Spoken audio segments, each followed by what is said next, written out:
Sally here, and this is Battle Bits. In this video, we will be reading the first chapter to Ella Enchanted by Gail Carson Levine. So this is chapter 1 of Ella Enchanted. That fool of a fairy Lucinda did not intend to lay a curse on me. She meant to bestow a gift. When I cried inconsolably through my first hour of life, my tears were her inspiration. Shaking her head sympathetically at Mother, the fairy touched my nose. My gift is obedience. Ella will always be obedient. Now stop crying, child. I stopped. Father was away on a trading expedition as usual, but our cook Mandy was there. She and Mother were horrified, but no matter how they explained it to Lucinda, they couldn't make her understand the terrible things she'd done to me. I could picture the argument. Mandy's freckles standing out sharper than usual, her frizzy gray hair in disarray, and her double chin shaking with anger. Mother, still and intense, her brown curls damp from labor, the laughter gone from her eyes. I couldn't imagine Lucinda. I didn't know what she looked like. She wouldn't undo the curse. My first awareness of it came on my fifth birthday. I seem to remember that day perfectly, perhaps because Mandy told the tale so often. For your birthday, she'd start, I baked a beautiful cake, 6 layers. Bertha, our head maid, had sewn a special gown for me, blue as midnight with a white sash. You were small for your age even then, and you looked like a china doll with a white ribbon in your black hair and your cheeks red from excitement. In the middle of the table was a vase picked with flowers that Nathan, our manservant, had picked. We all sat around the table. Father was away again. I was thrilled. I had watched Mandy bake the cake and Bertha sew the gown and Nathan pick the flowers. Mandy cut the cake. When she handed me my piece, she said, without thinking, "Eat." The first bite was delicious. I finished the slice happily. When it was gone, Mandy cut another. That one was harder. When it was gone, no one gave me more, but I knew I had to keep eating. I moved my fork into the cake itself. "Ella, what are you doing?" Mother said. "Little piggy," Mandy laughed. "It's her birthday, lady. Let her have as much as she wants." She put another slice on my plate. I felt sick and frightened. Why couldn't I stop eating?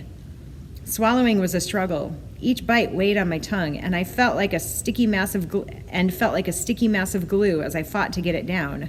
I started crying while I ate. Mother realized first. "Stop eating, Ella," she commanded. I stopped. Anyone could control me with an order. It had to be a direct command, such as "put on a shawl" or "you must go to bed now." A wish or a request had no effect. I was free to ignore "I wish you would put on a shawl" or "why don't you go to bed now?" But against an order, I was powerless. If someone told me to hop on one foot for a day and a half, I'd have to do it. And hopping on one foot wasn't the worst order I could be given. If you commanded me to cut off my own head, I'd have to do it. I was in danger at every moment. As I grew older, I learned to delay my obedience, but each moment cost me dear.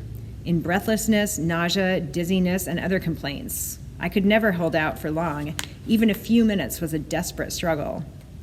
I had a fairy godmother, and Mother asked her to take the curse away. But my fairy godmother said Lucinda was the only one who could remove it. However, she also said it might be broken someday without Lucinda's help. But I didn't know how. I didn't even know who my fairy godmother was. Instead of making me docile, Lucinda's curse made a rebel of me. Or perhaps I was that way naturally. Mother rarely insisted I do anything. Father knew nothing of the curse and saw me too infrequently to issue many commands. But Mandy was bossy, giving orders almost as often as she drew breath. Kind orders, or for your own good orders. "Bundle up, Ella," or "hold this bowl while I beat the eggs, sweet." I disliked these commands, harmless as they were. I'd hold the bowl, but move my feet so she would have to follow me around the kitchen. She'd call me minx and try to hem me in with more specific instructions, which I would find new ways to evade. Often it was a long business to get anything done between us, with Mother laughing and egging each of us on by turn. We'd end happily, with me finally choosing to do what Mandy wanted, or with Mandy changing her order to a request. When Mandy would absent-mindedly give me an order that I knew she didn't mean, I'd say, "Do I have to?" And she'd reconsider. When I was 8, I had a friend, Pamela, the daughter of one of the servants. One day, she and I were in the kitchen watching Mandy make marchpane. When Mandy sent me to the pantry for more almonds, I returned with only 2. She ordered me back with more exact instructions, which I followed exactly while still managing to frustrate her true wishes. Later, when Pamela and I retreated to the garden to devour the candy, she asked why I hadn't done what Mandy wanted straight off. "I hate when she's bossy," I answered. Pamela said smugly, "I always obey my elders." "Well, that's because you don't have to." "I do have to, or Father would slap me." "Well, it's not the same for me. I'm under a spell."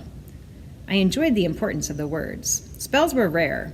Lucinda was the only fairy rash enough to cast them on people. Like Sleeping Beauty? Except I won't have to sleep for 100 years. "What's your spell?" I told her. "If anybody gives you an order you have to obey, including me?" I nodded. "Can I try it?" "No." I hadn't anticipated this. I changed the subject. "I'll race you to the gate." "All right, but I command you to lose the race." "Well, then I don't want to race." "I command you to race, and I command you to lose." We raced. I lost. We picked berries. I had to give Pamela the sweetest, ripest ones. We played princesses and ogres. I had to be the ogre. An hour after my admission, I punched her. She screamed and blood poured from her nose. Our friendship ended that day. Mother found Pamela's mother a new situation far from our town of Frel. After punishing me for using my fist, Mother issued one of her infrequent commands: never tell anyone about my curse. But I wouldn't have anyway. I had learned caution. When I was almost 15, Mother and I caught cold. Mandy dosed us with her curing soup, made with carrots, leeks, celery, and hair from a unicorn's tail. It was delicious, but we both hated to see those long, yellow-white hairs floating around the vegetables. Since Father was away from Frel, we drank the soup sitting up in Mother's bed. If he had been home, I wouldn't have been in her room at all. He didn't like me to be anywhere near him, getting underfoot, as he said. I sipped my soup with the hairs in it because Mandy had said to, even though I grimaced at the soup and at Mandy's retreating back. "I'll wait for mine to cool," Mother said. Then, after Mandy left, she took the hairs out while she ate and put them back in the empty bowl when she was done. The next day I was well, and Mother was much worse, too sick to drink or eat anything. She said there was a knife in her throat and a battering ram at her head. To make her feel better, I put cool cloths on her forehead and told her stories. They were only old familiar tales about the fairies that I changed here and there, but sometimes I made Mother laugh, except the laugh would turn into a cough. Before Mandy set off for the night, Mother kissed me. "Good night. I love you, precious." They were her last words to me. As I left the room, I heard her last words to Mandy.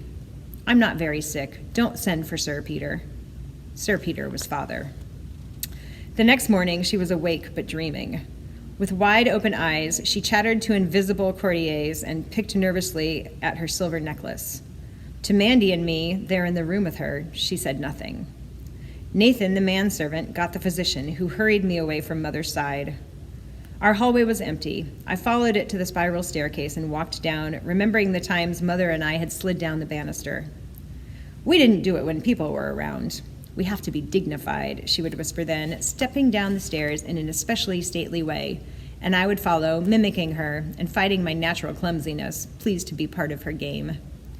But when we were alone, we preferred to slide and yell all the way down and run back up for another ride, and a third, and a fourth.